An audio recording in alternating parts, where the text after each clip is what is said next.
Magandang umaga po sa lahat ng mga kadete natin nationwide, sa lahat po ng mga estudyante natin under Criminal Law Book 2. Welcome po mga kadets, welcome din po sa lahat ng mga nakikinig po ngayon. And I am very happy po na marami na po tayong subscribers sa YouTube channel po natin. Ang Bikoyno po, isa po itong plataforma po or platform natin sa social media na nagbibigay po ng libre, comprehensive, at the same time lahat po ng discussions natin ina-align po natin sa latest table of specification para matulungan po natin yung mga estudyante na criminology sa pag-take po ng board examination, sa pag-prepare pa lang for the board examination, at least makatulong na po tayo. Now, nasa na po tayo? Nasa Crimes Against Chastity na po tayo sa Title 11 mga kadete ha. Sa mga estudyante natin pa ngayon under Criminal Law Book 2, make sure kadets ha, do not jump from one episode to the other. Dapat sunod-sunod po yung pag-aaral. Unahin nyo po yung episode 1 papuntang last episode po natin. So malapit na po tayong matapos sa subject na ito. Nasa Title 11 na po tayo. Okay? Unang krimen under Crimes Against Chastity, itong tinatawag nating adultery. Dapat tandaan po mga kadete, estudyante ha, tandaan natin. Sa adultery po, hindi lang po woman yung liable. Remember sa adultery, ito po yung having sexual intercourse of a woman, a married woman, to a man outside marriage. So again, I have to repeat, hindi lang po married woman yung liable dito. Pati yung number 2, yung kabit niya, yung lalaki. Pero dapat po may requirement. Dapat ang lalaki, alam niya po, he has knowledge that the woman he is coveting with is married to somebody. Dapat alam niya po, he has knowledge that the woman is legally married to somebody. Okay? Kasi po, pag hindi alam ng kabit na lalaki na yung babae pala is married, maging questionable po yan. Magiging, hindi po magiging liable siya. Kasi po, ang knowledge po on the part ni lalaki dapat po kailanganin para po masali siya doon sa complaint. Okay? So, ang liable, dalawa ha, yung married woman tsaka yung kabit niya, yung paramour niya. So, dapat alam ng paramour, dapat alam ng kabit na yung babae is married to somebody. Legally married, to be exact. Elements po dito, una, woman is married, even if marriage is subsequently declared void. Ano ibig sabihin ng void mga kadete? Ibig sabihin ng void, pinawalang bisa. Okay? Nullify. Ang nag-una dyan, yung adultery. Kalaunan, yung marriage became void. Question. Considering that the marriage already became void, ibig sabihin ba dyan na nakapag-eskapo na yung babae from criminal liability? Ang sagot, hindi. Kasi nauna yung adultery, kahit naging nullified or void yung marriage after, yung babae is still liable of adultery. Okay? Pero kung i-twist natin ng konti, nullified yung marriage, pag yung na-nullify na yung marriage, yung babae cohabited with another man, pwede na yun, wala na yung adultery. Ang sinabi ko po, nag-adultery ka, nag-commit ka ng adultery, after that, yung marriage mo become nullified, pinawalang bisa. Naguna po yung adultery. Question again, pag na-nullify na yung marriage, tapos nakapag-commit ka ng adultery before the nullification, is the woman still liable? The answer is still liable with adultery. Okay? Dapat intindihin natin ng maayos kadete ha. Ikaduha. Pangalawa po, that she has sexual intercourse with a man not her husband. Anong ibig sabihin nito sa ikaduha, sa pangalawa? Ibig sabihin dyan, mayroong sexual intercourse or carnal knowledge to somebody, a man, another man outside marriage. Ang dapat tandaan dito sa pangalawang elemento mga kadete, ang carnal knowledge po or sexual intercourse under adultery can be proven by means of circumstantial evidence. Okay? Ano yung mga circumstantial evidence? Ito yung mga events, mga situations, mga circumstances that if you will need these circumstances that will tell a normal person that the woman committed a crime or that this person committed a crime. Example, yung babae unang circumstance, pumunta sa motel. Pangalawa, kasama niya yung lalaki. lalaki that is suspected to be the kabit of the babae. Tapos, nag-check-in sila. Then, kinaumagahan, doon, nung pumasok na yung married husband, surprisingly, nag-surprise visit siya sa motel room, nakita niya doon yung babae, his wife, at saka yung lalaki, nanonood ng television. Even if hindi po caught in the act having sexual intercourse, but the circumstances will tell na yung asawa niya at saka yung kanyang kabit na pumunta sa motel, that will tell the prudent man na yung asawa niya is having sexual intercourse with a paramour, with a kabit. So, normally speaking, yung babae at saka yung lalaki, pag mag-check-in yan sa hotel, hindi naman yan maglalaro ng poker. Hindi naman yan maglalaro na kung ano-ano. Hindi naman maglalaro niya ng ML doon sa kwarto. Iba po ang laruin yan. So basically, it's already a circumstantial evidence that will tell that there is sexual intercourse that happened last night or during the night that they were still inside the room. Okay? So again, ang sexual intercourse dito can be proven by circumstantial evidence. Number 3, that as regards the man with whom she has sexual intercourse, he must know her to be married. So, sabi ko kanina maging liable yung kabit na lalaki pag ang lalaki po alam niya na yung babae na sinisiping niya is a woman that is legally married to somebody. Pag hindi niya alam, magiging makapag-escape po siya from any criminal liability. Okay? Next, what if namatay yung kabit? Okay? Namatay yung kabit, yung lalaki. Ano ang mangyari dyan? Will the woman be still considered as liable for adultery? The answer is still yes. Pwede pa din po. The requirement that both offenders should be included in the complaint is absolute. Absolute only when the two offenders are alive. Ano ibig sabihin dyan? Pag buhay po yung kabit na lalaki, buhay po yung asawa, dapat po sa complaint, ang kabit at saka yung married na woman should be accused with the crime of adultery. There has to be a complaint that is going to be filed against the two of them. Okay? What if yung babaeng married has been pardoned by the husband? Ano ba ang epekto nito? Inilagay ko na po sa slide, mga kadets. The pardon must come before the institution of criminal prosecution. Klarong-klaro po yan. Ibig sabihin, hindi pa nakapag-file ng kaso and then the husband forgives or the husband forgive the wife. Okay? Ibig sabihin, hindi pa nakapag-file ng kaso, the fault or the sin committed by the wife had already been forgiven. Pinatawad po siya. Ang pagpatawad po dapat prior po sa complaint. Ang pagpatawad po dapat mangyari yan pag wala pa po nakapag-file ng kaso. Pero pag nakapag-file na po ng kaso and then may pardon na ibinigay yung husband to the wife, maging questionable yan. Kasi ang kailanganin po natin is that the pardon must come before the institution of the criminal prosecution. Number 2, under this, both the offenders must be pardoned by the offended party. Ibig sabihin, pa ikaw yung husband, hindi lang po yung asawa mo ang pinatawad. Dapat patawarin niyo po dapat din po patawarin yung kabit. Yun po ang sabi dito. Act of intercourse subsequent to adulterous conduct is an implied pardon. Ano ibig sabihin dyan? Ibig sabihin po, kahit hindi verbal yung pagpapatawad. Let us say, the woman has been caught having sexual intercourse with another man outside marriage. And then, yung babae, let us say, nag-aaway yung lalaki at saka yung babae, yung wife at saka yung husband because of the affair of the wife. Let us say, for example, after 1 week, nagkaroon ng sexual intercourse yung husband at saka wife.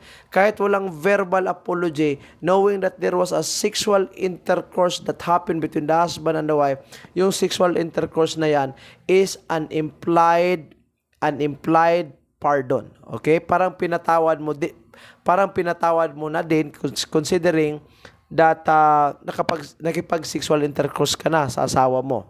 Okay? Now, another question under this slide. What if hindi ang paramour yung namatay? Ang kabit hindi namatay. Ang namatay is yung offended party. Yung husband mismo.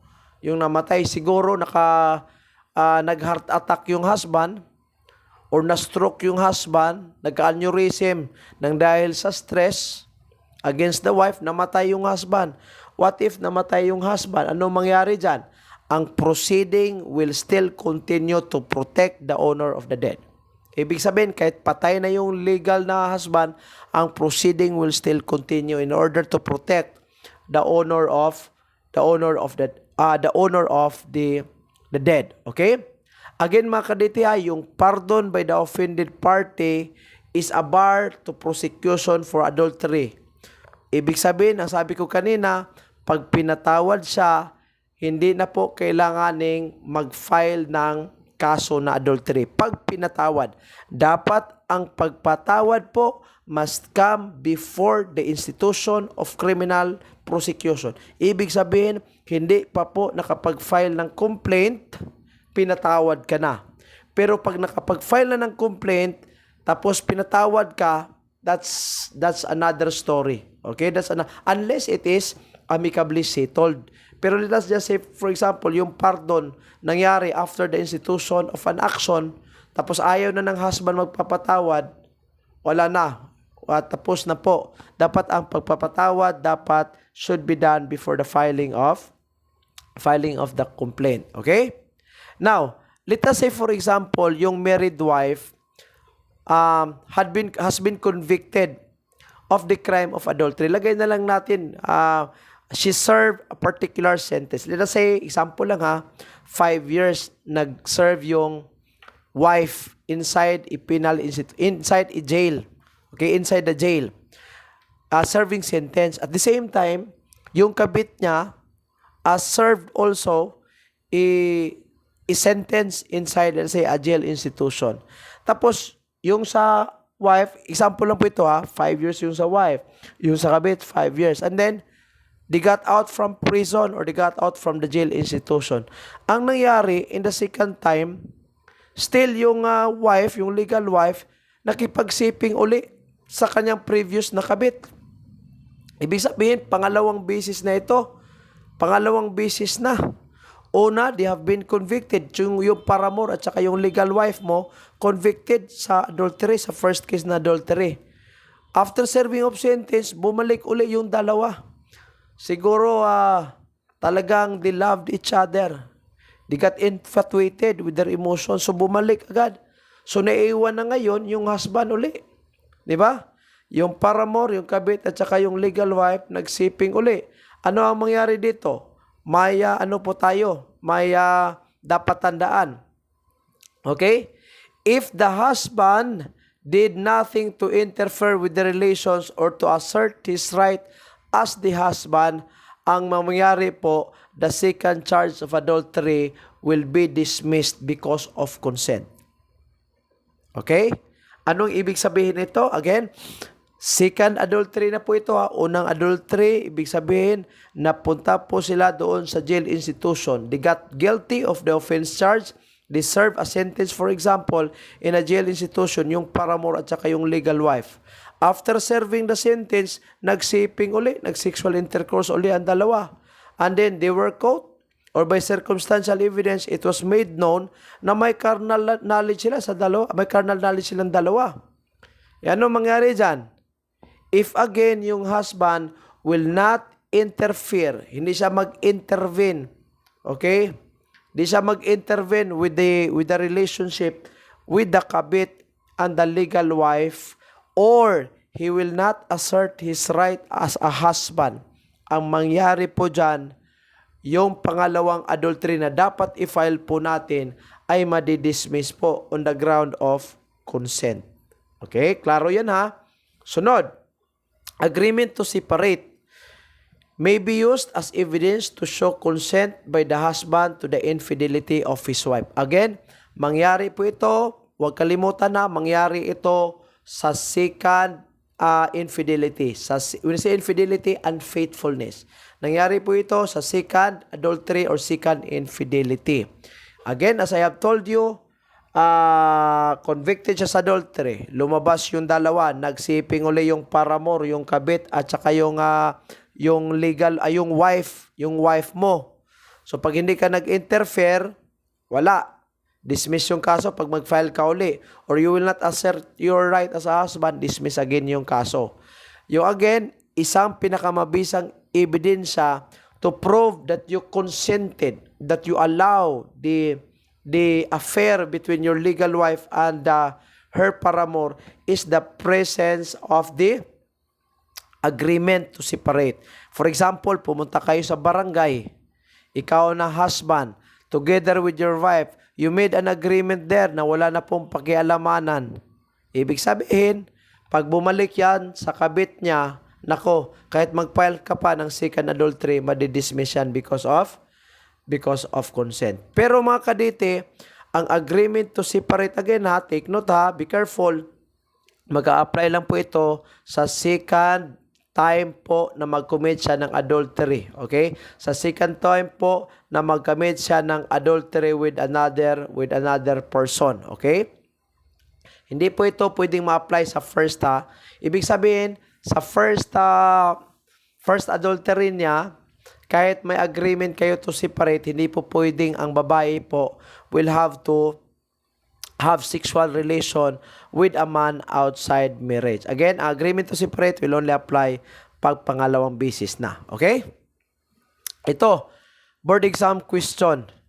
Pedro was in relationship with Felicidad, who was legally married to Juan. Due to abuse and unfaithfulness of Juan, the couple decided to separate.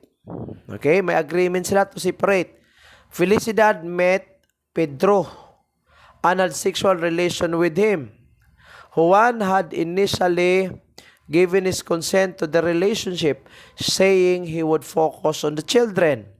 However, after 2 years, Juan changed his mind and wanted to reconcile with Felicidad. Can he file for adultery case against his wife? So ano ba ang nangyari sa situation mga kadete? Sino ba ang legally married sa situation? Si Felicidad at saka si Juan. Itong si Juan, basagulero siguro, binugbog niya yung wife niya. Of course, yung wife will have to look for comfort and love to another person. Tsaka infidel din po itong si husband na si Juan. So nangyari, nakamit ngayon si Felicidad, yung wife, nakamit niya ng isang lalaki, ang pangalan po si Pedro. Ang sabi ni Juan ngayon, yung husband, okay lang, mag-agreement tayo to separate. I will concentrate on my children. So gusto niya, concentrate na lang niya yung mga bata niya. Okay, nag-agreement sila to separate. Pero after 2 years, nag-iba yung desisyon ni Juan. Gusto niyang mag-file ng kaso ng adultery. Kahit may agreement sila to separate. Ang tanong ngayon, can he file for adultery case against his wife? Ang sabi ko kanina mga kaditi ha, yung agreement to separate, doon lang po yon magkaroon ng epekto pag sa second time adultery. Pero pag sa first time, wala po yung epekto. Ibig sabihin sa situation na ito, pag ganito ang question sa board examination, si Juan po is still legally permitted by law to file an adultery case against Felicidad. Remember mga kadite ha, even if spouses are separated, kahit po nag-a-agree sila sa barangay na walang nang pakialamanan, if there is no judicial decree on the annulment of the marriage or there is no order coming from the court declaring the marriage as void, the wife's relationship with another man can still be considered as adultery. Klarong-klaro yan. Okay? Kahit may agreement to separate, ang babae dapat, yung wife dapat, does not mean that she has to connive, she has to have sexual intercourse or carnal knowledge with another man outside marriage. Unless, of course, pag yung marriage na is already annulled or considered as void. Pag annulled na yan, nag-file kayo ng annulment, o sabi ng korte, o annulled na kayo, o di pwede ka na makipag-cohabit on another person. Pag void yung marriage nyo, sabi ng korte, void, o di pwede ka na makipag-cohabit. Pero so long as walang order from the court, kahit nag-separate kayo, nako, liable pa din yung asawa sa krimen na adultery. Pangalawang tanong under this slide. What if sabi ni Felicidad, ako sexual relationship with Pedro. Sabi naman ni Juan, okay, sige fine. Makipag-sexual intercourse ka kay Pedro. Ako naman na si husband, ako naman si Juan, to serve as, probably a revenge against my wife. Ang mangyari, magkakabit din pa ako. I will have sexual relationship with Maria. Ibig sabihin, may kabit na yung husband, may kabit na din yung legal wife. Ang tanong ngayon, what if yung husband na may kabit din will file or will decide to file an adultery case against his legal wife? Pwede ba? Considering na yung husband may kabit din? Ang tanong dyan, pwede ba yung husband makapag-file ng adultery case knowing na may kabit din po siya? Nangyari yan sa lipunan po natin in a lot of communities in the Philippines. Yung husband nagkakabit, yung wife nagkakabit, as a matter of revenge, yung husband din nagkakabit. What if yung husband will decide to file an adultery case? Pwede ba? Ang sagot is pwede. Remember kaditi under this slide, the husband's illicit relationship, when you say illicit, or the husband's illegal relationship, para mas madaling intindihan, yung illegal relationship ng husband does not absolve but may only mitigate the wife's liability for adultery. Ibig sabihin, pag yung husband na may kabit din, mag-file siya ng kasong adultery against his wife na may kabit, liable yung wife ng adultery, pwedeng maging guilty yung wife. Pero yung illicit or illegal relationship of the husband with his kabit will become a mitigating circumstance po sa kaso ng adultery. Ibig sabihin, bababa po yung sentensya niya. Kasi in the first place, yung husband din po is doing the same scenario, doing the same shenanigans, right? So, magiging mitigating circumstance lang po. Ito nangyari ito sa publiko po natin, mga kadete, di ba? Yun po, adultery yun ha. Ito, concubinage naman tayo. Pag adultery, ang liable, yung married woman at saka yung kabit niya, who knows that the woman is married. Ito, sa concubinage naman, pareho lang. Ang paramour, still liable. Ang paramour, dapat alam niya na yung lalaki is married. Okay? So, adultery, married woman. Dito, concubinage, married husband. The married husband. Adultery, the married wife. Ito, married husband. Okay? Elements that man must be married. Dapat kasado ha, dapat legal. That he committed any of the following acts. Any of the following acts, kahit isa lang. Pasok na po tayo. Kahit isa lang. Una, keeping a mistress in the conjugal dwelling. Sino yung mistress? Yung paramour, yung kabit. Saan niya dinala? Doon sa conjugal dwelling, doon niya pinatira along with his wife. Siguro ang kupal siguro ng husband ba? Ginawa niya, pinatira niya yung mistress niya sa bahay mismo ng asawa niya. Kahit yung asawa diyan hindi frequent na andun sa bahay, knowing that it is a conjugal dwelling, nako, magiging liable yung husband ng concubinage. Remember mga kadete ha, ang conjugal dwelling po, ito po yung bahay ng asawa, bahay ng husband at saka ng wife, kahit yung asawa, yung married wife is temporarily absent on any account. Okay? Pangalawa, having sexual intercourse under scandalous circumstances with a woman who is not his wife. Ang tanong ngayon, anong ibig sabihin ng scandalous circumstances? Sexual intercourse, alam natin yan, carnal knowledge, right? Sexual activity between the husband and the wife. Pero dapat dito, yung sexual intercourse dapat scandalous circumstance po. Ibig sabihin, magiging scandal po yan if it consists of any reprehensible word or probably any kind of reprehensible deed that will offend the public conscience. Ano ibig sabihin something that will offend the public conscience? Example nito, let's say, ikaw yung husband, kasado ka sa isang babae, pero what you do is, you bring somebody, a paramour or a kabit, and you display your affection in public with a kabit. Doon kayo, nagkakares kayo doon sa plaza. As if you are a truly husband and wife. In reality, yung babae pala is kabit. So, a married man publicly displaying his affection with his concubine in a public place, or probably in a shopping mall, or maybe in a restaurant, automatically maging scandalous yan. Okay, so dapat dito mga kadete ha, nagkaroon kayo ng sexual intercourse. Pangalawa, dapat yung sexual intercourse dyan, scandalous. Pag hindi po nasali siya sa scandalous circumstance, nako, questionable, di pwede. Okay? Pangatlo, na pwede po, under number 2, cohabiting with her in any other place. Kita nyo po, under letter A, keeping a mistress in a conjugal dwelling, ibig sabihin sa bahay mismo ng wife. Yung pangalawa, nakipag-sexual intercourse ka, pero dapat skandaloso. Letter C, cohabiting in any place. Ibig sabihin, ito hindi na conjugal dwelling. Ibig sabihin, doon na po, nagbo-boarding house kayo, nag-a-apartment kayo kasi medyo mayaman may kaya So nag-a-apartment kayo or nag-condominium kayo kasi napaka-rich.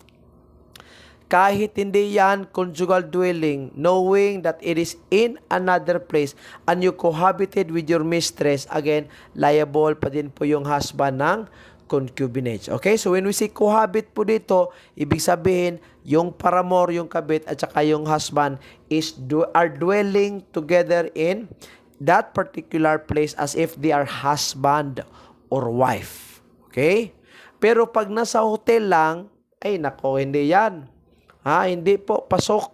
Kaya nga, mas madaling i-prove yung adultery kaysa concubinage.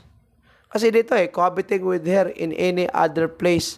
So, ibig sabihin, dapat, kasi ang word na cohabitation, dapat nag-dwell ka together. Not just dwelling together, you dwell as husband and wife for some period of time. Yun po ang ibig sabihin dyan. Then, that as regards to the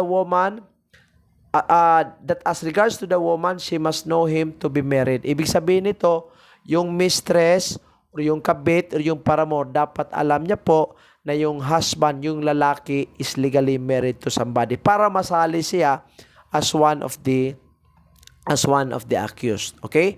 So, yun po ang ibig sabihin ng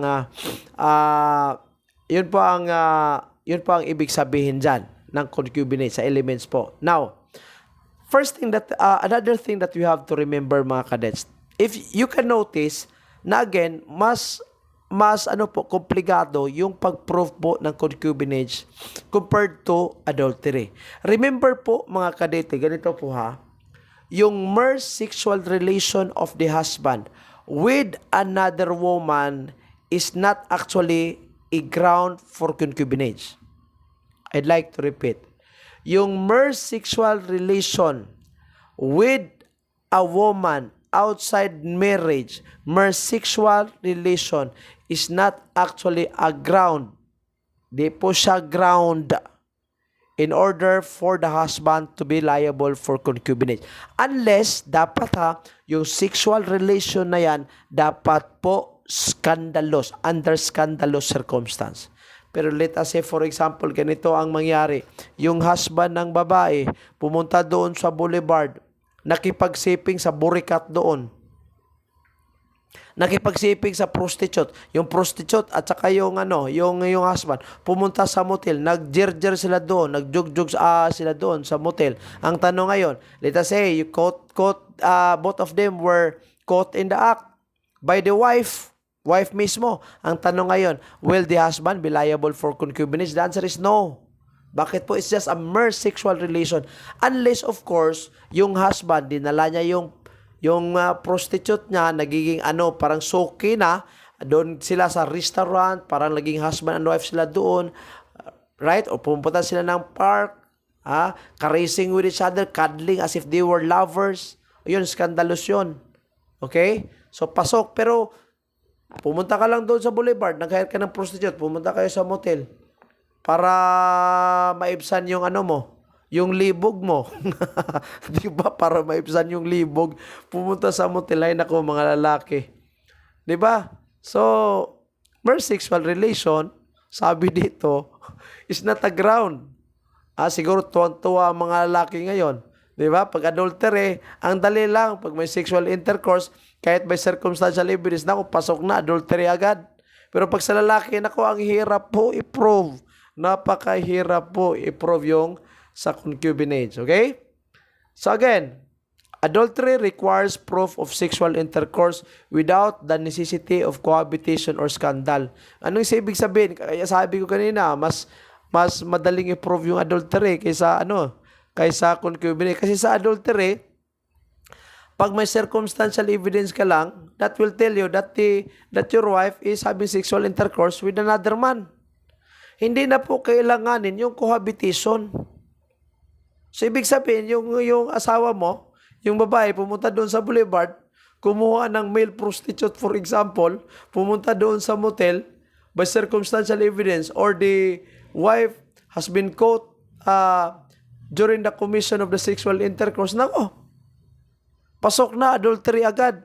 Kasi ang cohabitation hindi needed. Ano ba yung cohabitation na sabi ko kanina? Yung dalawang tao, they dwell in one particular place and then they live as husband and wife.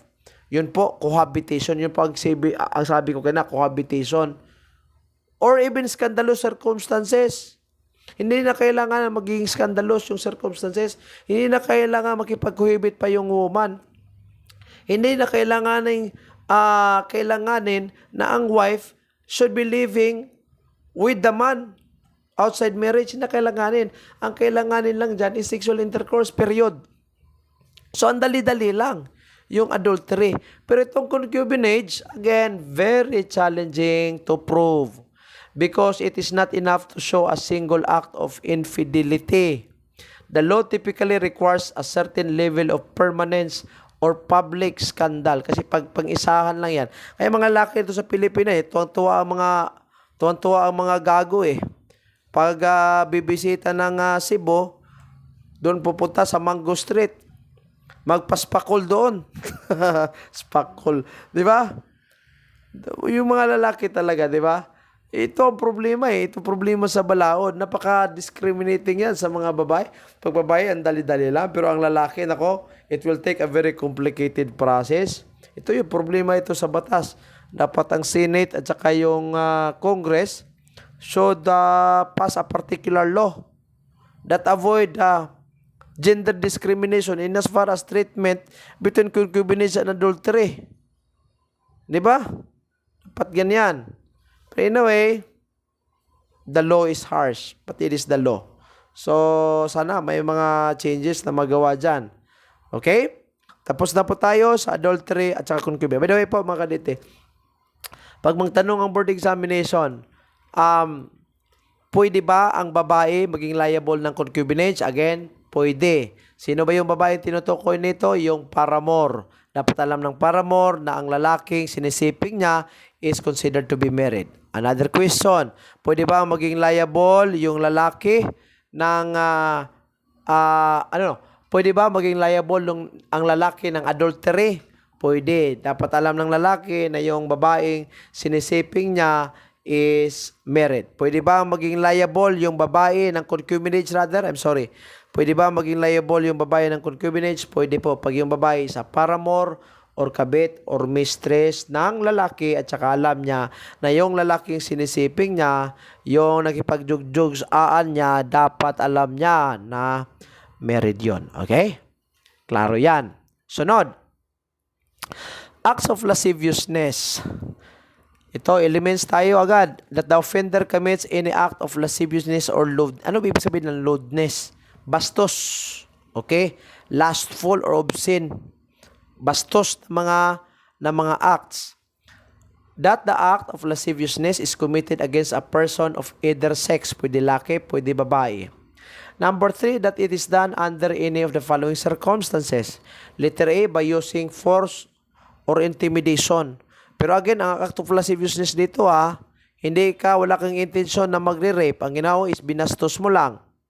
Sunod, when the offended party is deprived of reason or otherwise unconscious. Ano ibig sabihin ng deprived of reason? Demented, abnormal, special child yung offended party. Or, nag-pass out, unconscious siya. Letter C, by means of fraudulent machination or grave abuse of authority. Anong ibig sabihin dyan?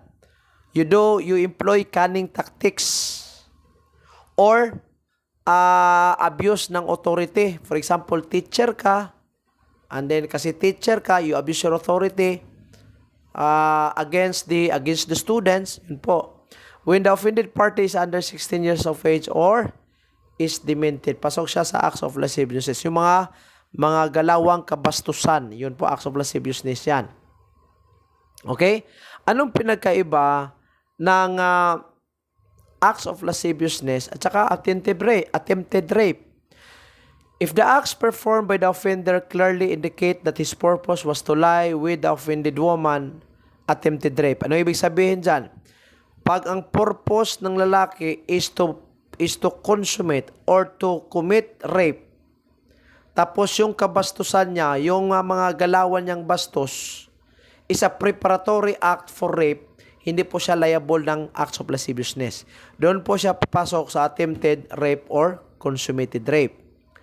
In the case of attempted rape, the lascivious acts are but the preparatory. Ito sabi ko ganina, but the preparatory acts to the commission of rape, whereas in acts of lasciviousness, the lascivious acts are themselves the final objective sought by the offender. Anong ibig sabihin dyan? Let us say for example, yung perpetrator o yung culprit placed himself on top of the woman. Tapos, nung nasa taas na siya sa babae, hindi siya gumawa ng effort to unzipper the pants or unzipper the short pants of the woman. Instead, ang ginawa niya while he was still on top of the woman, he was there masturbating. Hindi nga, wala siyang effort. Hindi niya nga inopen yung button ng shirt ng babae. Hindi niya inopen yung zipper. Hindi siya nag-unzipper. Hindi niya in-unzipper pala yung pants ng babae. Ang kanya lang is, nagpalabas siya sa kanyang junior at nagmamasturbate siya. Okay? Question, may attempted rape ba na nangyari? Ang sagot, wala. Ang penalty lang po dyan is no other than acts of lasciviousness. Pero pag in-unzipper niya ngayon, o ibang usapan na yan, papasok na yan ng rape. Or may effort siya to penetrate his sexual organ to the organ of the woman. Iba na yan, pupunta na yan ng rape. Pero again, ang punto nito the culprit placed himself on top of the woman. Ang walang ginawa, hindi nga siya nag-unzipper. O hindi nga in-unzipper yung pants ng babae. Hindi naman niya kinuha yung button, hindi niya inopen. Ang ginawa niya, lang siya doon, parang nag-exhibition na, nagmamasturbate siya. Basically, acts of lasciviousness lang po yun. Okay? Mga kadete, yung acts of lasciviousness po, wala po yung frustrated, wala po yung attempted. Automatic po yan, consummated po yan. Now, ibahin natin yung situation. What if? Okay, ganito What if ginawa ng lalaki, he placed himself on top of the woman, and then hinipo-hipo niya ngayon yung boobs ng babae. Okay? That's basically acts of lasciviousness. And then, ang nangyari sunod, in-unzipper niya yung pants ng babae at saka he exerted an effort to penetrate his organ with the organ of the woman. Ang nangyari dito, may rape na. Pero ang tanong, ano ang mangyari sa acts of lasciviousness? Kasi binastos yung babae nung una Pwede bang mag-file ka ng kaso ng rape with acts of lasciviousness? Ang sagot, hindi na. yung acts of lasciviousness in that situation is already absorbed in the crime of rape. Okay? Ang punto dyan, mga kadets, ganito ha, pag ang acts of lasciviousness is a preparatory act for the commission of the rape, ang dapat ikiha po natin, dapat i-file po natin is rape only. Because in that instance, yung acts of lasciviousness has already been absorbed. Okay? Klaro yan. Sunod. Punta naman tayo sa acts of lasciviousness with the consent of the offended party. Ito may consent. Okay? Kailan mangyayari ito? Una, that the offender commits acts of lasciviousness or lewdness. That the acts are committed upon a woman who is a virgin. Mag-stop muna ako dyan sa word ng virgin. Ibig sabihin ng virgin, mga kadete, hindi ibig sabihin, hindi po, it does not mean na talagang physical virginity. Di yan. Okay? Take note ha, ang word na virgin na pinag-usapan nito does not refer to physical virginity. When we say virginity po, mga kadete, ibig sabihin dyan, yung babae po is considered as a woman of chaste. Ano ibig sabihin ng a woman of chaste character? Ibig sabihin, ang babae well known siya na may good reputation siya doon sa publiko. Okay? Pero pag yung babae, yung pariwala, yung babae has been known in public to be having sexual intercourse kahit sinong lalaki, ay nako, hindi siya virgin. Because hindi, yung reputation na is, wasted na. So, ang virginity na tinutukoy natin dito, hindi physical virginity ha. Ang tinutukoy natin dito, mga kadete, virginity, virgin means a woman with chaste of character. For short, a woman with good reputation. Yun po ang ibig sabihin dyan ha, ng virgin or virginity. Again, basahin natin ha. That the acts are committed upon a woman who is a virgin or single. Ibig sabihin, hindi married. Or a widow. Married pero patay na yung husband. Widow of good reputation, under 18 years of age, but over 16 years. Ibig sabihin, over 16 but below 18. Or a sister or descendant regardless of her reputation or age that the offender accomplishes the acts of by abuse of authority, confidence, relationship or deceit. Okay? So, again, ang krimen po na ito, ang offended woman po, mga kadete, consented. Nagpahintulot po siya on the acts of lasciviousness. Siya mismo, sinabi niya, okay lang. Hipuin mo na ang dapat hipuin. Okay? So, yun po. May consent. Kasi po, yung offender is somebody who has authority over the child or somebody who has confidence or relationship or somebody who deceived the child. Yun po. Okay, for short, yung consent is obtained probably by use of authority or yung consent was obtained by confidence or relationship or by means of deceit, pangluloko. Okay? Siguro ang pinaka-the best example nito para hindi tayo ma-confuse, yung by consent is obtained by abuse of authority. Okay, yun po. Let us say somebody who is of higher rank, mas taas ng posisyon doon sa society, who has authority over the victim. Tapos sabi ng lalaki, sige, pag bibigyan kita ng 500 pesos salary, pero can I touch your private part? Or can I touch your, this one, the Mount Vulcan, the mountain, the two mountains on your chest? O, yun po. E di pasok yan sa acts of lasciviousness with the consent of the offended party. So long as the offended party will consent, permitted, nag-permit siya na the lewd design will be perpetuated against her. Okay? Next, qualified seduction.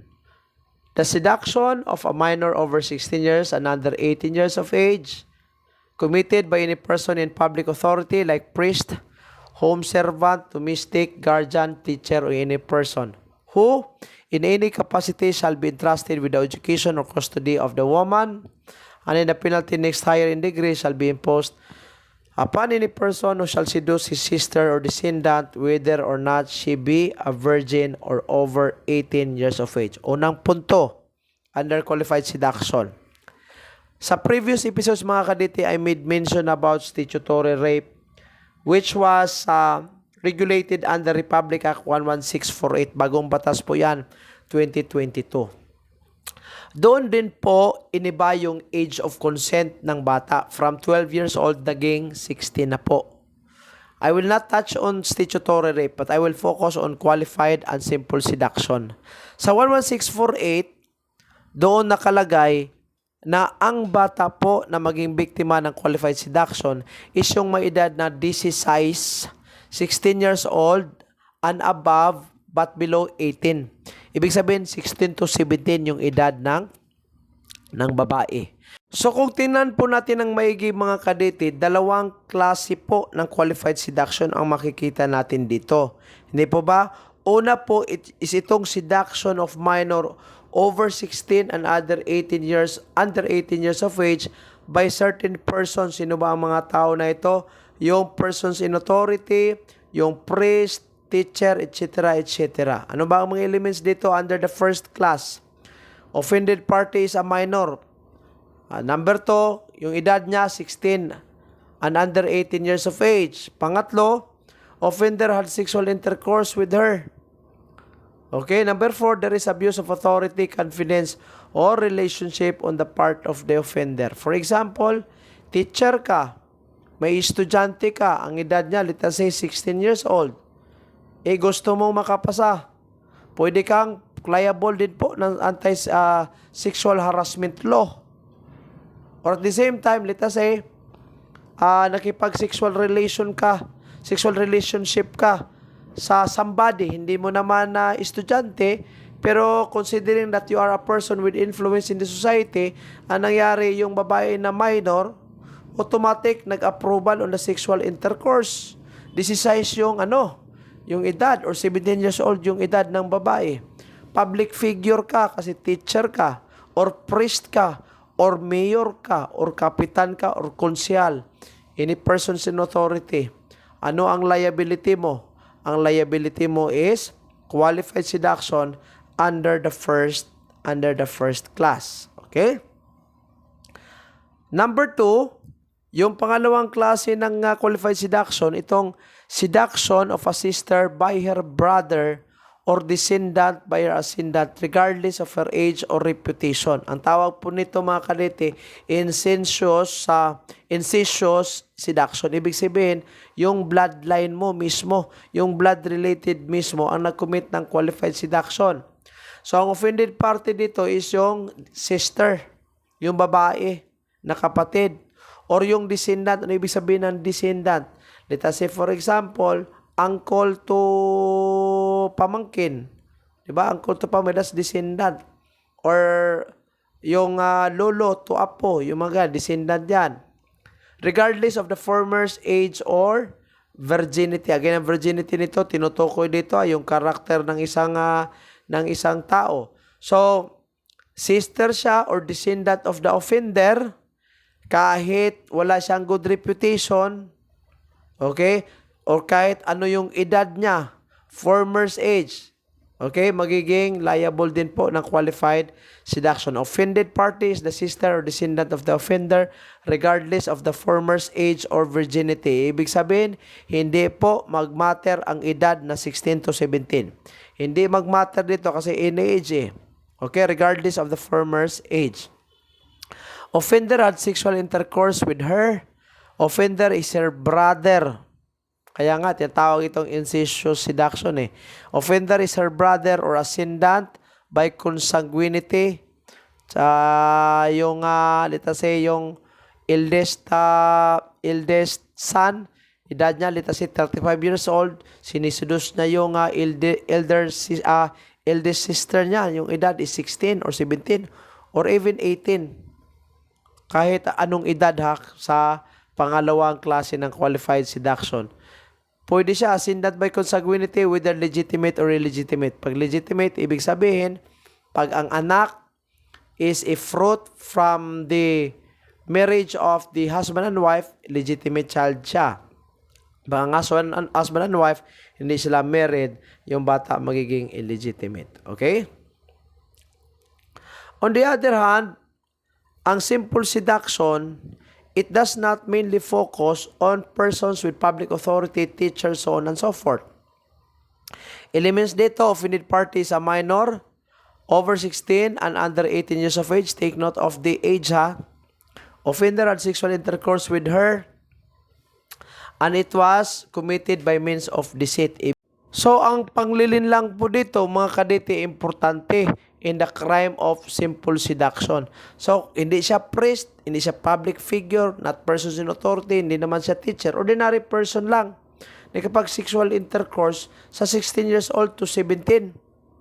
Siguro, yung form of deceit, dito say, may promise na pag makapag sexual intercourse ka sa akin, papaaralin kita pero hindi naman na-fulfill.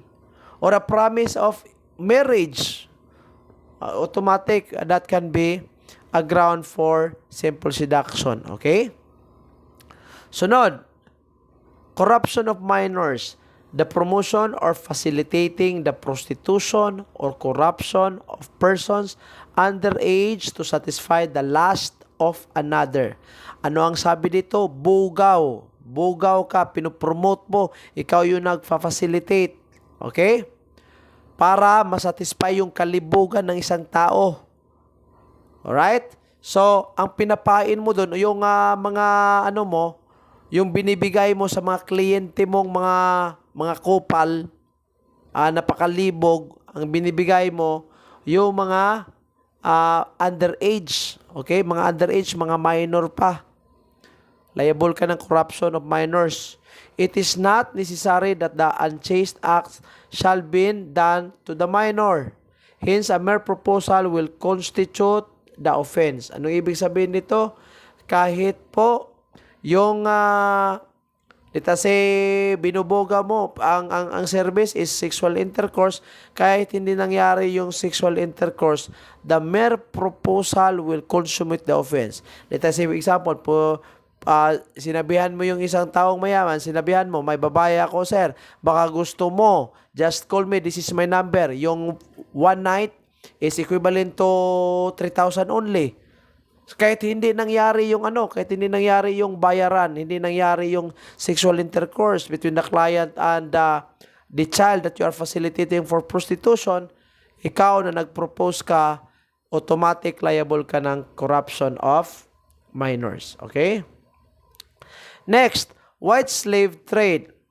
Okay, white slave trade. Engaging in the business of prostitution, profiting by prostitution, enlisting the service of women for the purpose of prostitution. Ito, bugaw din po ito.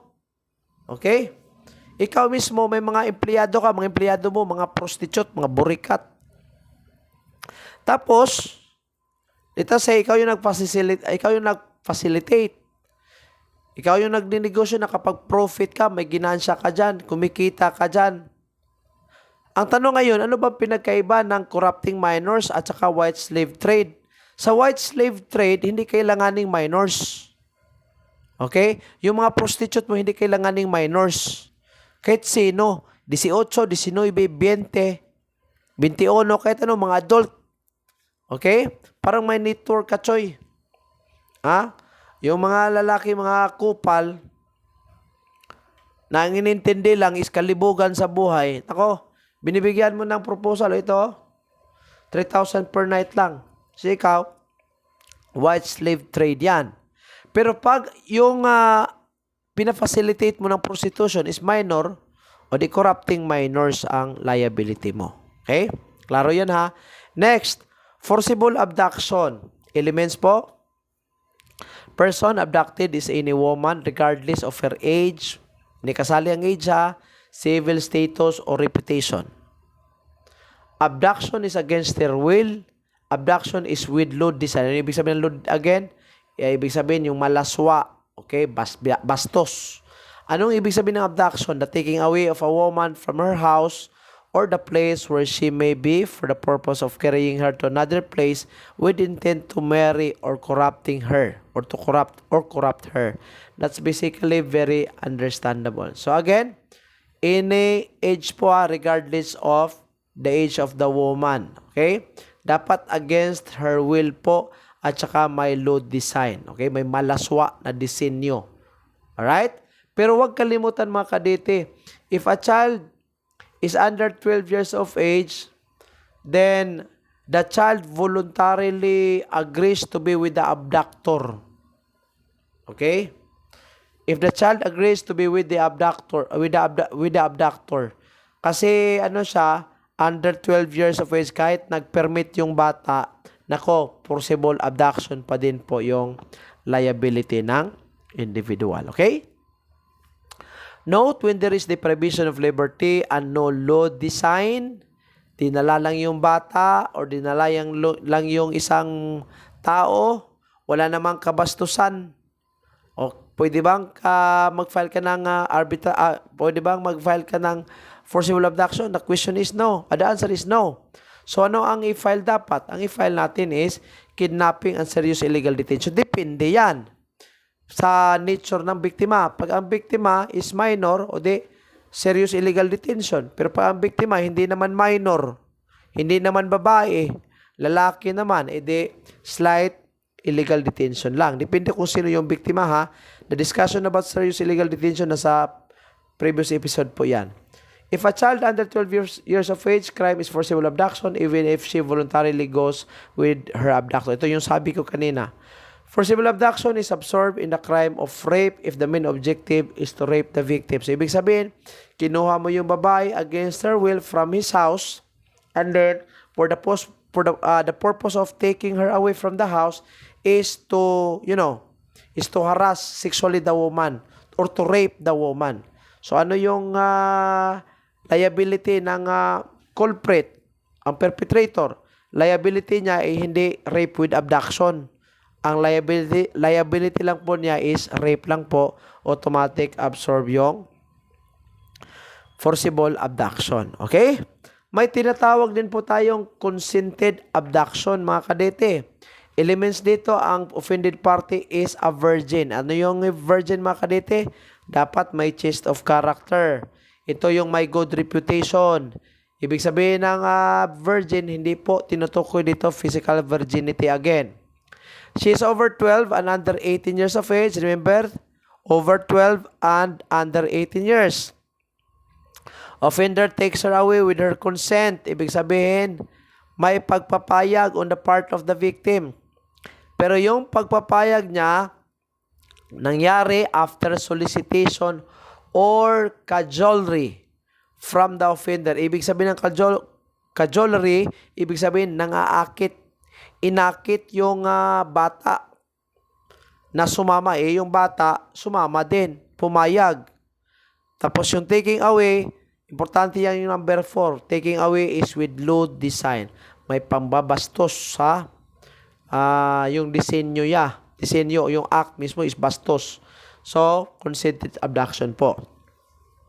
If the virgin is under 12 years of age, the crime committed is forcible abduction even if the girl consented to the elopement. Same lang po sa previous na slide, below 12 years of age, forcible abduction po yung i-file natin kahit nag-consent po siya. Okay? Yun po ang mga topics, mga kadete. Yun po ang mga topics under crimes against chastity. I'm sorry, I am not feeling well. I cannot modulate my voice, mga kadets, because I've been reviewing for 6 days straight. Andito po ako sa hotel ngayon, dito sa Oroquita City.